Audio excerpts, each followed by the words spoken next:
Պատասխանողներ Ռոբերտ եւ Բելլա Քոչարյաններից, Սեթրակ Քոչարյանից եւ Զարուհի Բադալյանից, Լևոն եւ Սիրանուշ Քոչարյաններից, Գանե Քոչարյանից եւ Վիգեն Չատինյանից, Հօգուտ Հայաստանի Հանրապետության դատախազությունը ապօրինի ծագում ունեցող գույքի բռնագանձման հայցով պահանջում է բռնագանձել 22 անշարժ գույք, 2 գույքի գնման իրավունք, ավելի քան $3 միլիոն,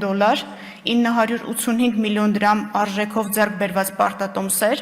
ավելի քան $1.4 միլիոն չափով ավանդ, 15 իրավաբանական անձում մասնակցություն, իրավաբանական անձանցից են Nairi Insurance, Toyota Երևան ընկերությունը, Target Group-ը եւ մի շարք այլ ընկերություններ, ավելի քան $4 միլիոն, 8.3 միլիարդ դրամի, 260 միլիոն ռուբլիի եւ շուրջ 590,000 եվրոյի չափով փոխառությունների պահանջի իրավունք, 2 տրանսպորտային միջոց, ավելի քան 3.8 միլիարդ դրամին համարժեք գումարով գույքերի ձեռքբերման արժեքներ եւ ավելի քան 20 միլիարդ դրամ։